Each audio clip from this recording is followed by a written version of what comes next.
the Horrible podcast, presented by the Center for Career and Professional Development. My name is Edson O'Neill, and I will serve you as your host today. We have two amazing guests today. We have our friend, Miss Leslie Rodriguez from Citywide. Let me get your title right. Okay. Vendor Relations and Marketing Manager. That's easier right? than the last one. This is the last one, right? Thank you for coming. How are you doing today? Thank you. I'm doing really well. I'm Alright. happy to be here with you all. All right, awesome. Our next guest today, now I'm gonna make fun of her a little bit. You know how you have those your friends or individuals who you always ask to do something or join an event and want to take part in this, and they're always like, no, I don't know what I can do. No, I'm scared. I don't know. I can't. And then they do it, and they do like the best job you ever see in your whole life. That's this person right here. All right. That's this person right here. She's amazing. She does great work. She's a USF alum, former tennis star, career coach. Give it up for Selin. Woo! Thank you, Edson. I appreciate the kind words. You're very welcome. All right. So for today's episode, we are going to talk about salary negotiations. Now, when you hear salary negotiations, people are like, oh, I don't want to do that. Oh, it's not for me. I'll just take it. But it's important to know steps, the importance of doing it, the importance of having those conversations just so you can grow and learn from it, right? So we have two experts here that's going to help with the conversation. So as we get started, I wanted you all to talk a little bit about yourselves and your roles. I'm pretty sure the audience would like to know a little bit more about you too. So whoever wants to go first, it's up to you too. But can you talk a little bit about your role, your position, how did you come to that position? And just a little bit about yourselves. I'll take it. Sure, go ahead. So, thank you for introducing me. Like Edson said, my name is Leslie. I am the Vendor Relations and Marketing Manager at Citywide Facility Solutions of Tampa Bay. And I came to this role, kind of stumbled on it, and I think that speaks to the company's brand and brand within the community because a friend of a friend shared it with me. Oh. And so I found it kind of mistakenly, but of course, through the interview process, my role kind of developed even in that conversation, and now I've been there for almost 3 years, and I've just kind of grown my responsibilities and grown within the company. So, Nice. So I wear many hats. Selin. Yes, I'm Selin, and I'm a career coach here at the Center for Career and Professional Development, where I basically help students navigate kind of the job search process and their career journey. So that can include a variety of topics, including like resume reviews, interview prep, grad school applications, networking, and talking about your salary. And in terms of how I kind of got into this position, I was a graduate assistant when I was pursuing my master's degree, and I kind of fell in love with helping students and the whole process of navigating their career journey. So decided to continue on full time, and here I am today. Here she is. All right. Thank you for sharing your journeys, how you got there, and a little about yourself and your role. So as we are getting into the topic of salary negotiations, to the both of you, so I'm gonna have you start us off. But Sure. when you hear the phrase salary negotiation, what does it mean to you? And what do you wish students understood about it as they're entering into the workforce? Yeah, this is actually a great question to start off with, and I'll start with the second part of it because when I was a student, I actually didn't know, in full transparency, what a salary negotiation was until I honestly got this position. So I think there's a big misconception on what salary negotiation is. There's typically like a negative connotation around it. Yes. So I think students a lot of times feel like it's almost like an argument instead of a professional conversation about like your value and what you can bring to the table in relation to the employer standards too. But yeah, the misconception, I can't emphasize that enough about a salary negotiation.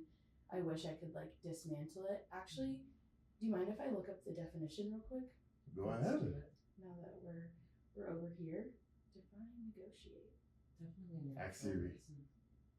All the time. I'm like, Awesome. Okay, so according to Google, negotiate means to formally discuss terms to reach an agreement, manage a complex situation, or successfully navigate a difficult path. So there's really not like a negative association with that word. We just, for whatever reason, as a society, kind of think of it in a negative way. So really, as Google said, it's just a way to kind of navigate a situation. So when I hear the word salary negotiation, all that to say is I just think it's a professional conversation that you and your employer have. Nice. Definitely. See how amazing she is? And Wonderful. Yeah. She's spot on. Yeah, you're definitely hiding it. Don't make me so modest. You're wonderful, Selin. Thanks, Leslie. What are your thoughts, Leslie? Yeah, I agree, definitely. I think ultimately it is just a conversation. Sometimes it's a conversation that's happening even before you know you're having it, right? It starts at the very beginning, at the first communication that you have with your potential employer, and it's happening throughout, I think, the longevity, not so directly, right, every day in your role, but as you continue to build on your responsibilities whenever you're in a role, which I know we'll probably get to later, you're kind of always conveying your internal brand, and that speaks for itself, right? But definitely salary negotiation, when it comes down to it, and to have that conversation, that's really all it is an opportunity to speak with your employer, articulate your value, Right. gain clarity on like what they're expecting, right? Because you could be ABC, but they want XYZ. So it sounds scary for sure, but it's not so scary. It's not so scary. I mean, I've gone through my moments that I'll share a little bit on the podcast. But it's about you too, so I want to make sure we highlight you all and you're the experts here. So Selin, in your previous question, you talked about the misconceptions and learning more about salary negotiation before you got this role. So in your eyes and from your opinion, from what you've experienced, why is negotiating a salary very important, especially for someone entering the workforce for the first time?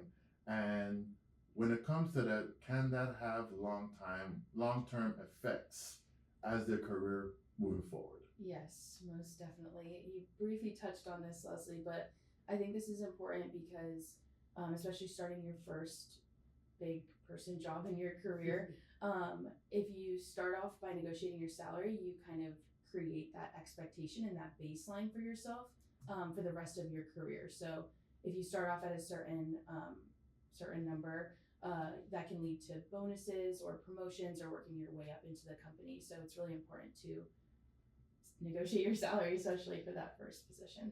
All right, awesome. What I've heard a lot from the both of you is having a conversation, having a professional conversation, right? But many students might feel uncomfortable negotiating because they're worried they might come out very pushy, or they might push the wrong button, or they might get worried that they might not get what they want. So Leslie, how can students or anyone watching this episode reframe how they negotiate so it feels more personable, more professional, and rather than coming off as a conflict, it does come off more as a conversation? Yeah, absolutely. I think that you literally have to reframe, right? And like when you think about a frame, it's like a rectangle or a square. Add some 2x4s to that, and it's going to be the knowledge, right? You have to change the way that you're approaching that conversation. It absolutely can seem scary, but really when you add some knowledge to your toolbox, right, and you gain some experience by either practicing with your friends, with a colleague, with a mentor, you realize that it's not going to come off as abrasive or aggressive if you are confident and you know what you're talking about, right? Everyone wants a raise, everyone wants a higher income, especially when you're starting out with that job, or even when you've worked your butt off in that job. But you can't just say like, hey, I want a raise. Everyone wants that, right? That's what we go to work. That's the way the world goes around. You have to consider your value, what you're bringing, and really stock that up and get as confident as you can, be as clear as you can, and make it again, a collaborative conversation where you're understanding what they need, and then you're like, check, I have that. Now let's talk about what you're gonna give me. All right. That is how we're gonna awesome. work together.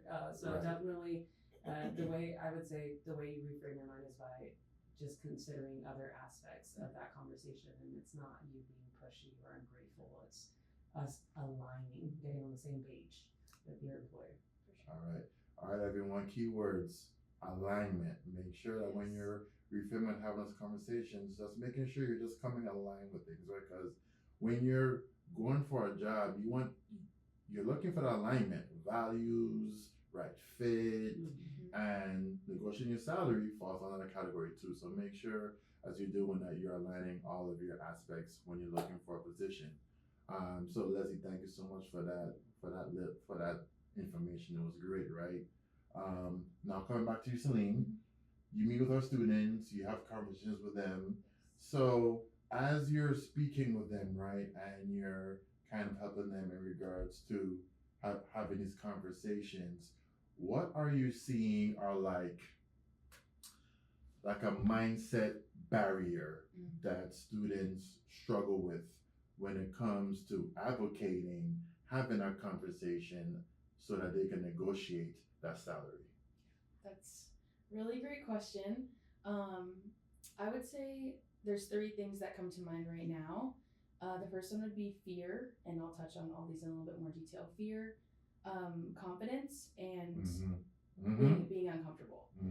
So the fear piece, it's totally valid. A lot of times students think like, oh, my offer's gonna get withdrawn, or I'm just scared to kind of have that conversation in general. I don't want to offend, and so on and so forth. There's also like the lack of confidence, which Leslie was touching on a little bit, but I think that's a big piece of it, because if you're not confident in yourself and your experiences, it's hard to have that conversation. But it takes a lot of practice, and it's similar to an interview where you practice for an interview. You can also practice for a salary negotiation. So make an appointment with me if you need help with that. Shameless plug. Yes. And then the third piece, being uncomfortable as humans, it's normal to feel like you don't want to do something if you're uncomfortable in a situation. And honestly, interviews and salary negotiations are not comfortable. Unfortunately, that's just kind of the way it goes. So you kind of have to do a bit of that reframe and practice speaking about yourself and your experiences to kind of get over those barriers. But I would say those are probably the 3 like main components that I see when I'm meeting with students. All right, awesome. Leslie, I want to hear your perspective on what Selin said. Selin works with the students and really helps them and guiding them. But as an employer, what are some of the things that you heard Selin say that you relate to, you want to add, anything of that nature? Definitely, you absolutely want to practice getting comfortable being uncomfortable. Right. 100%. And that's not just for salary negotiation. That's going to be for, the longevity of your time in that role, in the next role, as a student, even For life. in life. So I would say those barriers are very on point. Some other barriers too could just be like complacency, right? Like you're okay with that salary. You just wanted the job. Now you got it. That's okay. But from an employer's point of view, you actually get some brownie points if you bring up salary negotiation or income, or things that can be tacked onto that if the number can't move, right? You get some brownie points for, again, being confident, for showing your value. If you're in a sales role, or you're applying for a sales role, or you're in a company where generating revenue and having those difficult conversations is valued, you're already showing your skills, right? And again, so complacency or could be another barrier, but you want to flex that muscle, right? Like, sure, hit the gym. Yeah, you want to flex that muscle, and getting uncomfortable, there's, I'm sure, some part of your brain where the more you use it, the more it's like, oh, okay, we're getting good at this. Yes. Thank you both for sharing. And the common theme that I've heard from the both of you is uncomfortable. People are people, individuals, even myself, we don't want to be uncomfortable, but in order for us to really push our agenda forward, to push our value forward, to develop those skills, we have to get in some uncomfortable moments. So, for all of you watching this, please take it to heart as you're thinking about your next steps within your career. So, thank you both so much. Selin, I want to come back to you in regards to working with our students. You talk about the three things in regards to you feel are mindset barriers. So when a student comes to you and they're nervous and they're unprepared and you see these barriers, they're like, I don't know what to do. What is usually the first thing you work with them on to help them to be better prepared and to kind of get through those barriers? Yeah, definitely. I think being nervous and unprepared can be combined, but they can also be separate. So sometimes students are nervous and prepared, and sometimes students are unprepared, but they are actually like pretty confident and know what they're talking about. So situations can vary. Obviously, when you're meeting with students and alumni, everything is situational and case by case, but typically, if we're combining the two with nervous and unprepared, I like to break it down like all the way, and just talk about like, why do you want this job? Why did you apply to this job? And kind of break down that thought process of what they were looking to achieve in the first place. And then talking about their experiences. So I really appreciate when students come with a resume, because we can literally look at their resume and the job description, like side by side, and see if they're qualified, and obviously if they're at the point where they're negotiating their salary, there's already like a value that the employer sees in them. So what can we do to kind of talk that through? Because I think sometimes students need to hear like, hey, you got the job, like you're just at the stage where we're just going to talk about your value and that you can bring more to the table.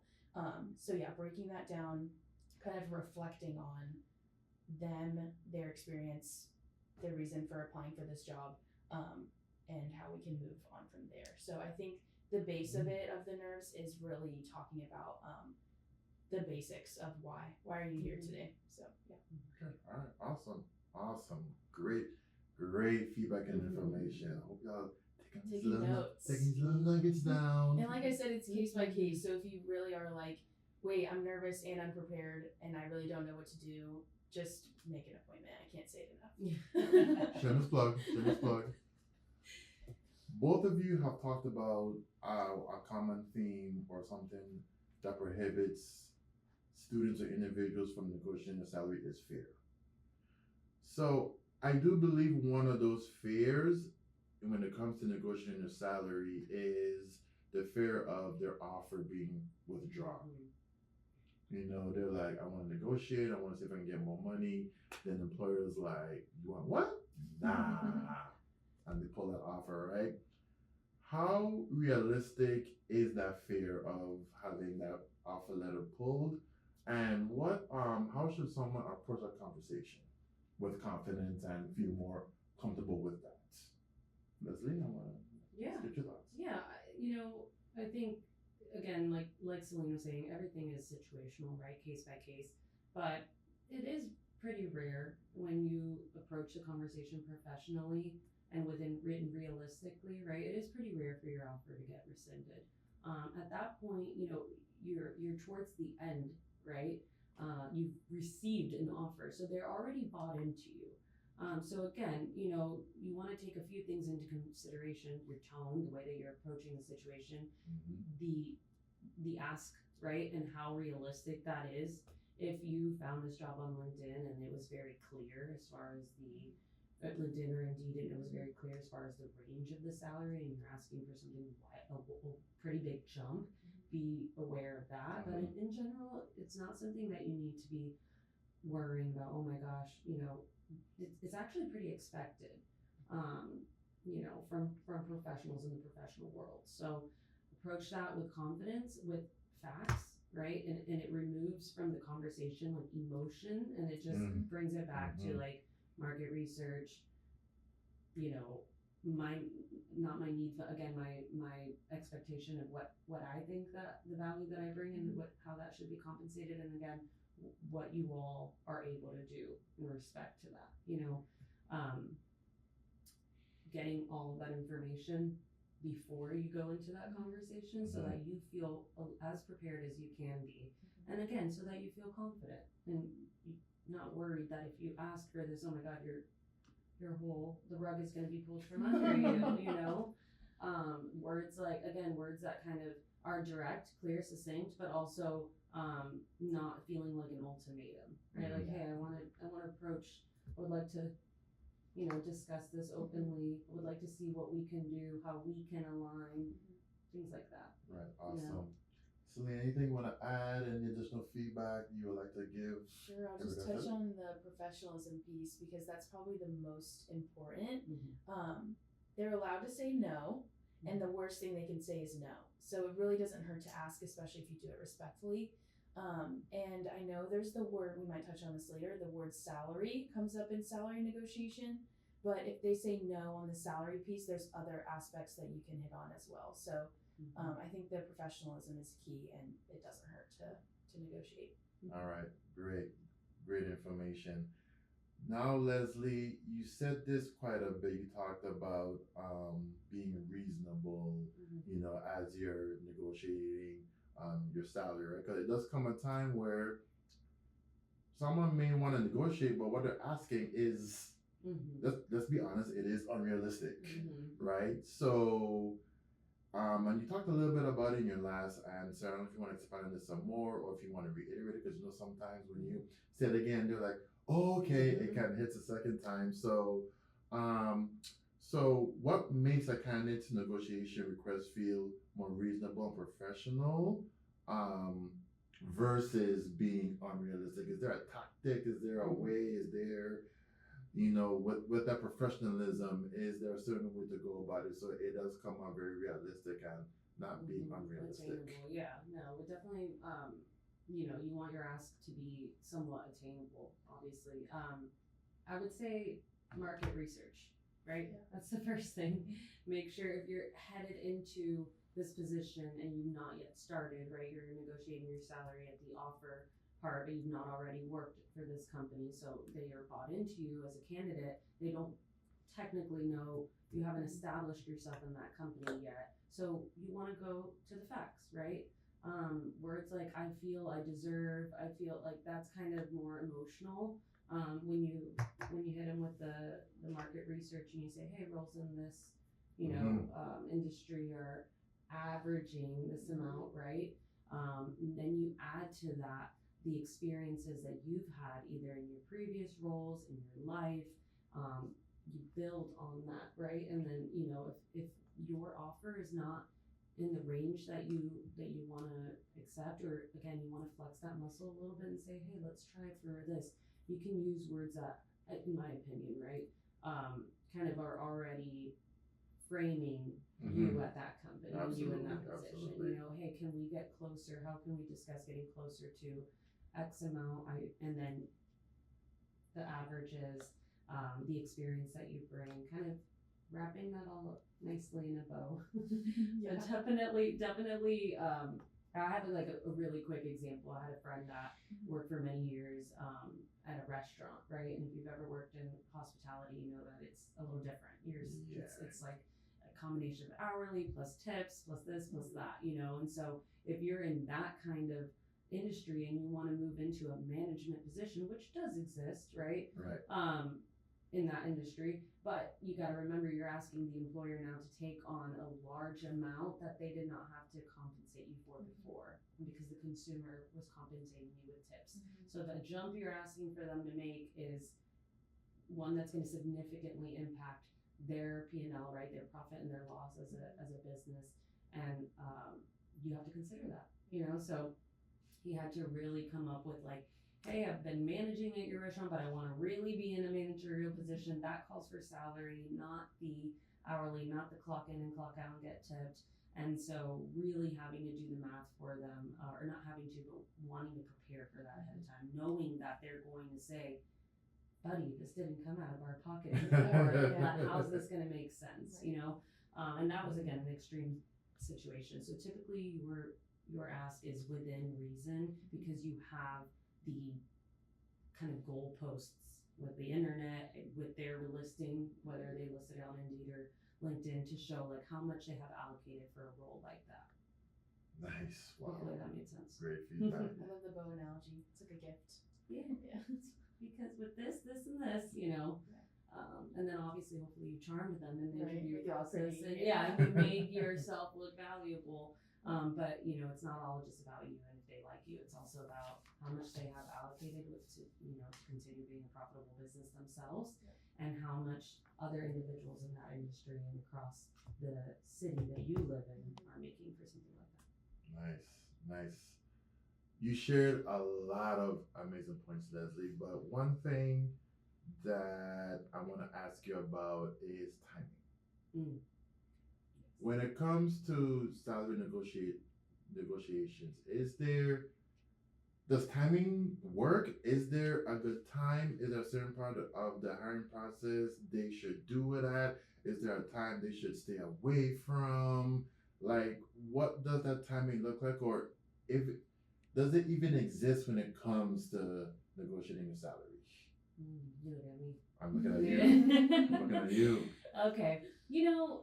I've listened, in my life, and especially in my adult life, as I've, looked for careers and next roles, I've listened to lots of podcasts, TikToks, masterclass, all kinds of resources to try to help me. Hopefully that you all are listening to right now, right? To try to help me, prepare me, give me information. And I've seen varying answers on this question. Typically, it is at the end, right? You're negotiating your salary once you have been offered the salary, right? They have already bought into you at that point. They want you. They've spent some time on you and you've on them. So I would say that if your ask is within reason and you've already done your research and you know that it's something that fits within the framework of this role, then the negotiation part comes at the end, right? They want you, you want to work for them, and now all you have to do is, like Edson said, align on the compensation, right? But there are other times too where and you can bring it up with the recruiter, right? If the employer has a recruiter, they kind of hash out some of those details as well. Hey, we're paying X, from this range for this role. Is that in line with what you'd like? Oh, hey, you know what? It is in line. I am more towards this end of it, right? Or you can kind of, in my opinion, share those expectations when you're going through those logistical things with the recruiter at the beginning. Hey, are you open to coming into the office? That's a requirement for this role. If you are an individual that is set on not doing that and you wanted at least hybrid or remote work, that would probably be the time to be like, that's, not aligning with me, right? But, it's all about, again, kind of like taking into consideration the steps you've taken, right? That's going to inform, is it the right time or not? Definitely, I would say once they offer you something, don't start immediately saying, hey, no, I need X, Y, Z, unless that opportunity presents itself with somebody kind of running through. And some companies will do that. They'll just say, hey, do you agree with these things? Let's move on. Do you agree with these? Let's keep going. Awesome. That was great. I need Selin's answer though, because I don't know if I'm fully right on that. Ooh, Selin, you're put on the spot. I'll go ahead and chime in. I like your answer. Yes, I think I actually agree with everything that you said. A lot of times in some job applications too, it'll ask you like what your expectations are, because in some states, including Florida, the employer doesn't have to post what their salary expectations are. So if you put your salary expectation, it actually gives you time to already start thinking about what you want to negotiate, how much you want to negotiate for, and doing that market research that you were talking about ahead of time. So you don't have to prepare for the salary negotiation after the offer letter is sent. But to answer that question, I know I kind of detoured a little bit. Yeah, you do typically want to wait until you have the offer to have a conversation about that. Thank you. Yeah, no, of course. That was a great alley-oop for Selin, Yeah. because this leads to the next question. The next question, Okay. right? As far as, Hit me with it. because you were talking about preparing and getting ready and doing the market Yes. research, you all talked a lot about doing your research, Mhm. looking at the market and what does the market say how much you should be paid and valued, right? So on top of doing your market research and just kind of practicing, are there any other resources, tools, strategies that students or anyone can use as they're getting to prepare for a salary negotiation? Yeah, for sure. For those of you who have listened this far, thank you. I hope you've gained some valuable information. I did talk about previously in one of the questions that Edson asked about preparing for the salary negotiation. So if we're past the piece of kind of working on like your confidence and the nerves, we want to talk about the next step in that is the market research. There are a lot of like salary calculators out there. Salary.com is a good one. And there's like a lot of different, honestly, there's so many. So I think US Bureau of Labor Statistics has one. So just looking into like the actual research aspect of it, it's also important to reflect on you and your expenses. So budgeting, if you don't already do that, I should probably work on that a little bit more. But I should too. yeah. Adulting. That's a whole nother podcast. In college.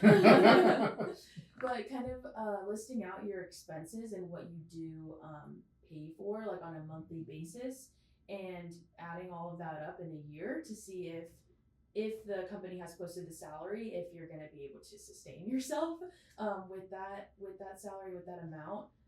And if not, kind of plugging and playing with the market research, which is something like case by case. Obviously we can talk through like together, but then you can kind of compare and see, okay, do I need $5,000 more in this salary to literally sustain myself? This is going to depend on so many things, including like the city that you live in. So just because we live in Tampa, Florida, if my salary is X amount here, I might need XY amount in Los Angeles, you know what I mean? Just throwing out an example, but taking those factors into consideration. And then also going back to the job description and looking at what benefits you have with this company. So are they giving you health insurance? Are they giving you pet insurance? Are they giving you tuition reimbursement? Are they giving you PTO? Like there's so many things that go into having I like to say a big girl job. And you can think about the aspects that you need in the additional benefits that they give you aside from the salary too. So if you're at the point in the salary negotiation where the company's like, hey, we're not flexible on the salary, that's okay, because there's other things that you can bring to the table to ask for, but you have to prepare for that ahead of time as well. So there's a lot that goes into it. Not trying to say that to overwhelm anybody, but to show that it's important to do the research and to prepare yourself to bring your best foot forward. Yeah, definitely. Great information, and just like how Leslie alluded to you, you alluded her. Leslie, do you have anything to add? Y'all been connected, so yes, it's like we're on the same way. y'all are making it easy for me. So hey, appreciate that. So Selin got a lot of great insight and information. So the question I have for you is that to our listeners might listen to all the great things Selin shared and what you shared. I'm gonna take this advice. I'm gonna prepare. I'm gonna get ready. I'm gonna do my research. I'm gonna do it all, and then they actually follow through and they negotiate, but they're not offered what they asked for. But what Selin was talking about and through that alley-oop to you, that there are other benefits that they can ask for. So can you explain to the audience what are some of those additional benefits or ways they can negotiate other things aspect outside of if they're not getting a salary that they like? Before Leslie dunks, can I chime in and say that this is an awesome podcast because you have somebody that prepares students for a salary negotiation as well as someone who is on the back end of that that has seen salary negotiations. So this is a great kind of combo to work through and get perspectives, and it's great that we're on the same page too. Definitely. And I'm just here.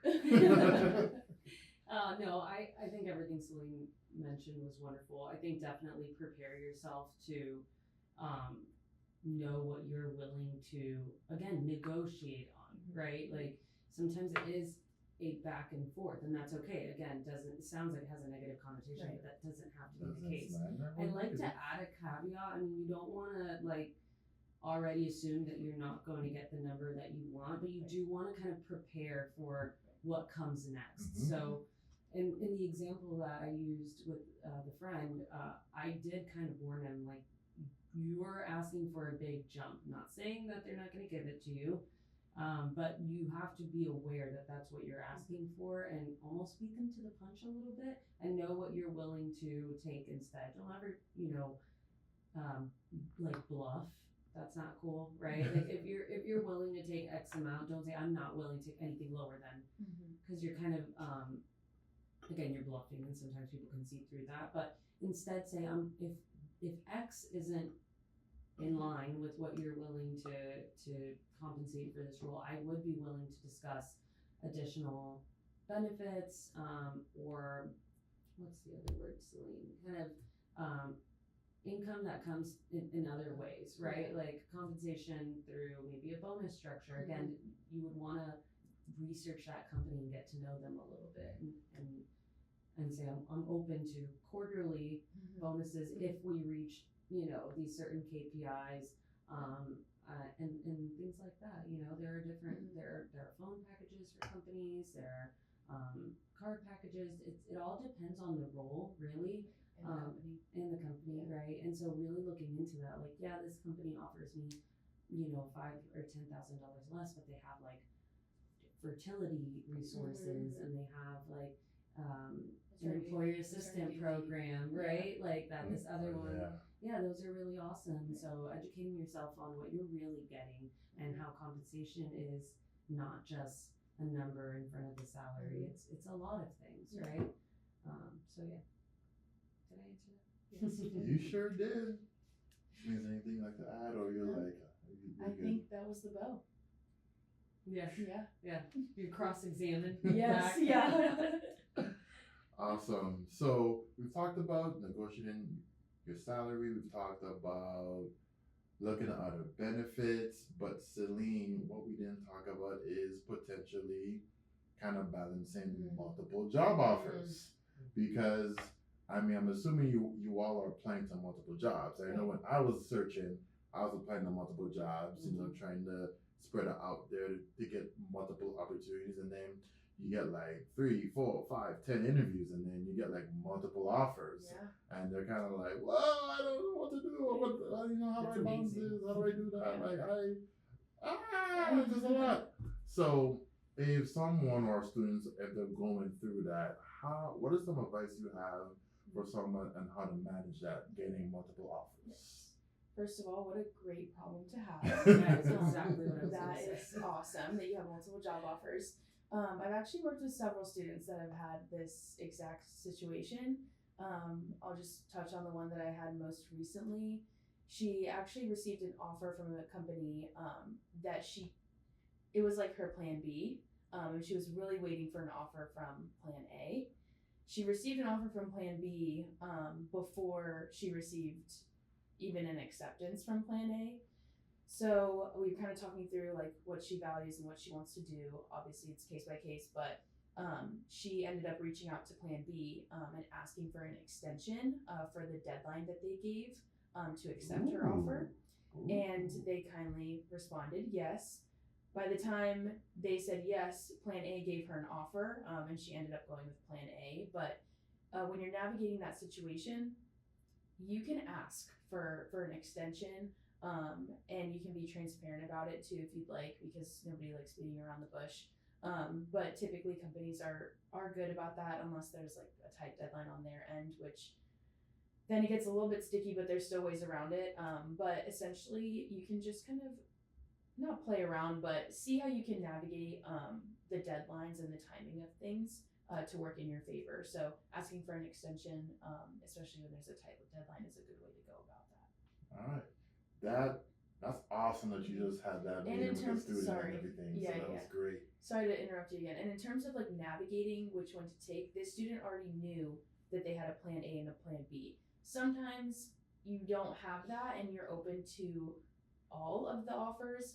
In that case, then we really have to sit down and talk about, go back to the why. So even if you are confident and you're ready to negotiate, this is a different confidence conversation piece about, or not confidence, different conversation piece about which company would you want to go for, and why, and then what you value, what the company mission, goals, vision is, and then yeah, I kind of have to go back. So as you can see, a lot of this is situational and case by case. I know I've said that like 300 times, but it's Say true. it more. So It's you really thick. have to kind of, yeah, you really just kind of have to take a step back and reflect when you do have multiple offers.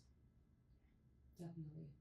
Yeah, and that was a tough one because they Yeah. didn't have an offer or any From Plan A. information about Plan A Yeah. first. So that's even scarier. Right. Yeah, because there are situations where you have both offers and you're Right. just like, Yeah. but the not knowing is definitely, yeah. I've not been in that situation. Me either. So Have I ever been in that? I have. Oh wow, where you had an offer from Plan B, but you didn't have anything from Plan A. No, Okay. I haven't been in that situation, thank God. But I have been in times where I did receive multiple offers. It wasn't like all that, just like 2 or Sure. 3, whatever. But 10. Yeah. nah, I wish it was 10. You know, and I think to your point, I just kind of navigated like what's more aligned with my values. What Right. am I looking for out of the role? And you can reflect on the interview process because a Absolutely. lot of it's company culture, who you met with. So yeah, it's helpful because you can reflect on like, oh, I've had these conversations with these companies and I prefer these conversations I had more, like I felt more of a connection with the people. Because a lot of work is like who you mesh with, and your coworkers and your colleagues. I think that's a huge part of working. Huge. You're literally spending how many hours a day at work? Like you want those Majority people of the to kind day. of turn into family. Yeah, exactly. Most of the time, yeah. So it's more helpful to be able to reflect on that piece compared to where when you're applying to jobs, you don't really know. You know what you're applying for and the responsibilities, but you don't know the people, you don't know the company yet. So this is kind of like the flip side of it. You have all of the information, you just have to decide what you want to do next. Yeah. And interviewing them as well during your interview process will make it easier when you do receive the offers to decide, right? Because you actually asked a question about them, Right. which I think we forget to do sometimes. For sure. So again, that comes with like the confidence that you're building even throughout that interview process where you want to ask about them so that when that time comes, you know what you're accepting. It's not just about the income, it's about the values, the expectation of the role, right? But yeah, just to add to Selin, I would say too, it's not uncommon to not immediately accept an offer, even if inside you're like, oh my God. You want to go home, you want to talk to your family about it, your spouse if you have one, your dog. You want to reflect too, right? Especially, it's always nice when it's on Friday. Can I take the weekend? Yes. And I'll be happy to connect with you on Monday and give you my answer. Really looking forward to it, right? Don't be like, well, think about it. But you know, Right. definitely just it's perfectly normal, I would say, to just say absolutely thank you so much for this offer. I'm really excited. I'm looking forward to it. I'm gonna reflect, take the time to speak with my family about it over the weekend. So that buys you a little bit of time too. Yeah, that's a good. Yeah, it's very important to ask for some time. I'm a share experience of when I just got promoted to my director role when I was overseeing student activities.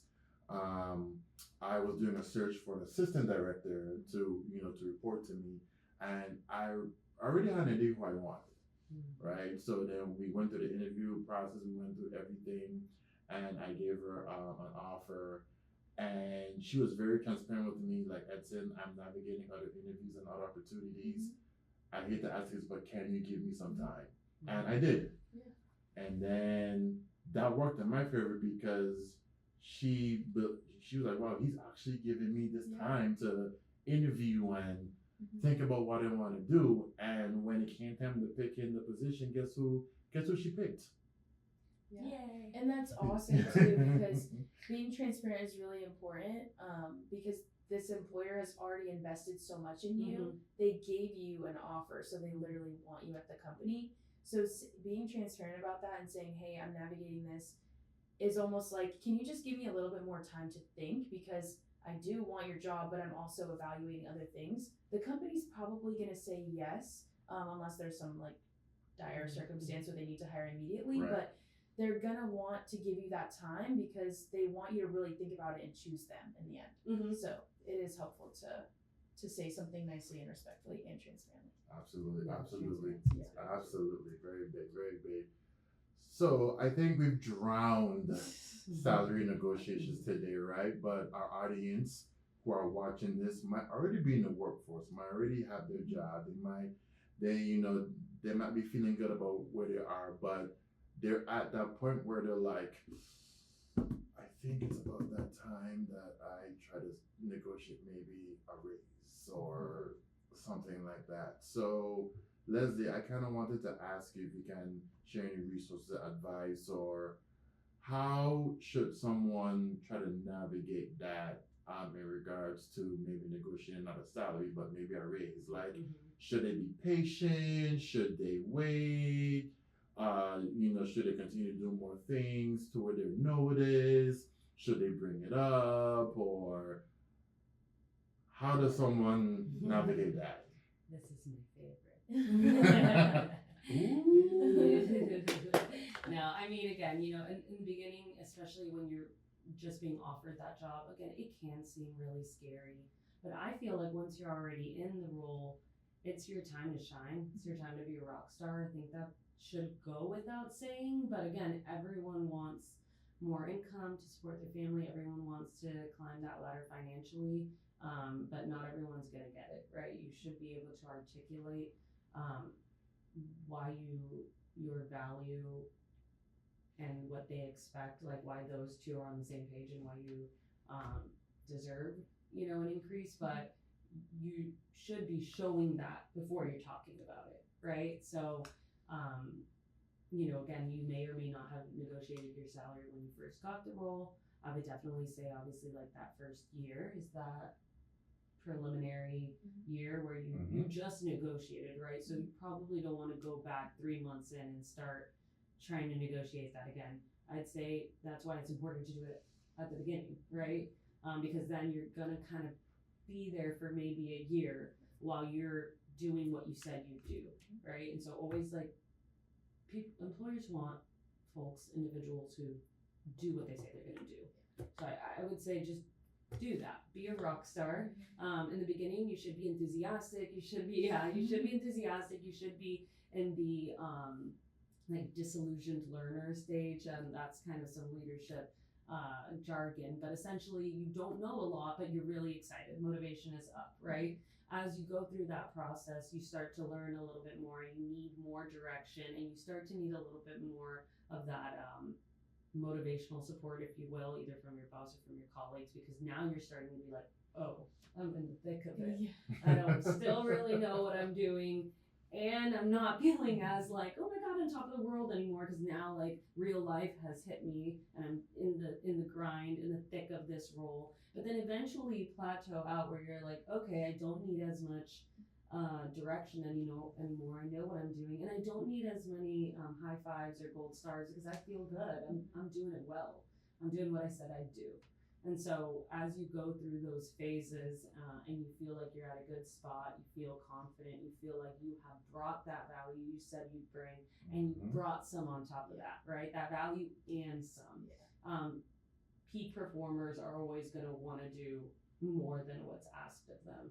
Obviously not nights, not weekends or whatever, not outside of your role. You want to keep that work-life balance, but you want to, if you're looking to negotiate that salary again, which is perfectly normal and expected, it also comes with, on the other hand, like you've been doing an amazing job, right? And I know you all can, and I know you all will.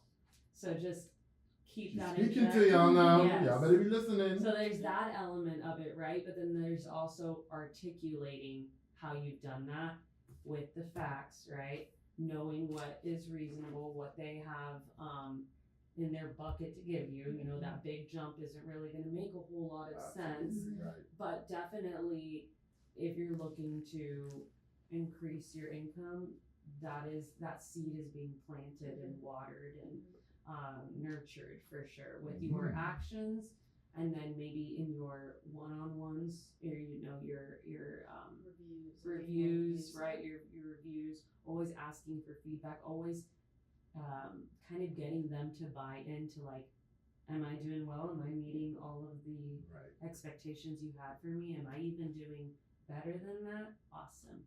Remember that. Yeah. And then of course, in a professional, informed, confident way, you go into that review that following year or whenever you deem, depending on your scenario, that it's the right time, and you show that. Ideally on paper. Ideally on hard stuff. Paper. No, I'm just kidding. But just, showing your value, and again, everyone wants to bring home more bacon, but you have to be able to articulate that. Yeah. Or, turkey bacon, if that's your thing too. So. I like both. Okay. Yeah, same. I like both. So definitely, definitely it's in there. There's a possibility for you to get an increase and negotiate your salary when you're already in a role. Just make sure you're doing a good job. Yeah. All right, great. Thank you both. You both have shared abundance of information, resources, advice. I took away a lot, through my experiences, taking a salary, and I'm like, should I have negotiated more money? Should I have, negotiated this or negotiated that? And I understand there was a time where I was asked what's my salary expectations, and I said an amount, and the company said, well, we paid this, which was more than what I asked for. And I was like, okay, that works. Yeah. So, I've learned so much from... You can do your research next time. I do. See? Market research. Shameless plug. I didn't have a career coach to talk to, so It's understandable. Okay. Or in this podcast. Oh yeah, I didn't have Miss Leslie here, which is awesome. But y'all shared a lot of great information today. So as we are concluding, what is one takeaway, action item, whatever you would like to share, that if the audience goes away with just one thing, And skips to the end. Sometimes people do that. They might just say, "Oh, let me go to the end." Like, so if they do that, what would you want the audience to do? I can start. Honestly, reframe the word salary negotiation. Let's just say, instead of that, advocating your value, because salary negotiation has a negative connotation. It's not always about your salary. So I would say, think of it as advocating for your value, because it's really just, at the end of the day, a professional conversation about what you bring to the table, in compared to the employer standards as well. So that would be my one takeaway. Yeah, definitely a conversation about growth. Yes. Growth and alignment. I think we did talk so much about the topic, which is the point, right? Salary negotiation. But I'll make my takeaway a little bit more big picture.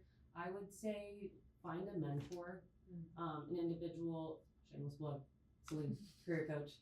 But even if it's not the career coach at your local university or community college, which I highly recommend you do check out, just it's an individual that maybe has a couple of years of wisdom on you, a couple years of experience, that you can transparently and directly ask to grab a cup of coffee and pick their brain.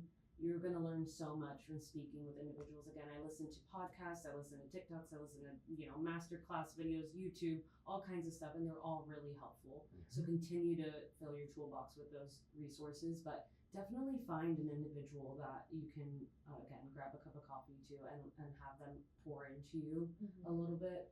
And then eventually you'll find yourself here with these wonderful people getting to kind of pour it back into someone else. So. And you never know who or what people know. So that is amazing advice for anything in life. So yeah, I like that. I like that a lot. All right. Well, thank you for tuning in and watching an episode on salary negotiations. I'm pretty confident that you got a lot from this, so I know I did. So thank y'all so much. Please leave us some remarks or what you thought about it on our social media. Leslie, it has been a pleasure. Thank you so much. Thank you guys so much. Thank you It's been so really fun. much. Selin, stop getting in your own way. You're amazing, okay? Thank you, Edson. All right. I had so much fun. All right, awesome. So thank you both. Thank you for tuning in. And as we conclude, go Bulls. Stay tuned for Campus Conversations with Alexa and Gabby. Hey everyone, welcome to another segment of Career Conversations with Alexa. And Gabby. And we're here to answer some more of your questions. So Yeah. I'll start it off. All right, take it away. Yeah, you ready? Yep. Okay. Should I bring up salary in my first interview? No, you should not. It's highly not recommended to do that due to the fact that the employer might think that you are only wanting to be in the role or you're interviewing for the role just for the compensation. And so we really don't recommend that you do that. If anything, you wait until after the employer brings it up to you. So let's say at the end of the first interview, they say something to you about it, then they kind of give you the leverage to then like give maybe a negotiation back. Or you wait until the second interview or until the last interview, and then you guys start talking about that. But it's not recommended that you bring it up in the first one, because then the employer just could be like, oh, they want this because of the compensation package they could be getting. So Absolutely. And at the end of the day, you want them to like you first before you bring up money. Yeah, right? be personable first. Like, they show your values and show like why you're sitting for this interview. Like, tell them like why they should be hiring you, not for what you could be getting out of the compensation package. So, Absolutely. And at the end of the day, negotiations in general, you don't really want to say your salary expectations first. You kind of give up your leverage in that sense. Yeah, it's always best that the employer brings it up, and they usually will. It depends if this is a big interview. If they do like the first interview, many rounds, they might not bring it up in the first one. They might just be kind of wanting to know who you are as a person, and then they could bring it up later in another interview, or depends on the interviewing style of the employer. Absolutely. Yeah. So, do salary negotiations put a job at risk? No. So once you've already gotten the offer, they're already actually interested in you. So negotiating your salary does not put the job at risk, but it will not put the job at risk, but you need to be aware of how you're going about the negotiations, right? Yeah. You don't want to say this is my extreme cutoff and then I'm not interested in the job, etc. It's about seeing how much room they have. You want to be like, hey, how much room do you have? Can we go up closer to this number? This was kind of my expectations to begin with. So it's all about wording as well. It's also do your research. You should be researching roles and positions similar to the one that you're interviewing for, and kind of getting an idea of like what their numbers are looking at for compensation package wise. So then you kind of can go back to the employer and say, hey, the same role is hiring for, and then kind of go back and forth. Benchmarking is key. Yeah. And a lot of it is available online. You just have to know how to search for it. Yeah, absolutely. So I'm wondering, Gabby, have you ever negotiated your salary? I have not. I have not negotiated a salary yet. It is kind of a big challenge that I'm facing, because I know that I'm applying to jobs, and so it's kind of like something I need to overcome. But one of the ways I'm thinking of overcoming this fear is by going to the career coaches here at the Career Center and asking them for the tips and tricks and everything that has to do with salary negotiation. But hopefully that will change in the future. Yeah, and I think that's really important what Gabby brought up. She's going to go reach out to an outside source that's educated in this, that can support her in that. So this department is always here for you, especially when it comes to salary negotiations, that type of aspects. But also if you have a mentor, that would be a great thing to ask that mentor of yours, someone who's higher up in their career, has been through many salary negotiations. They will probably have some great advice 100%. for you. 100%. So good luck in finding those jobs, Bulls. Yeah. Peace out.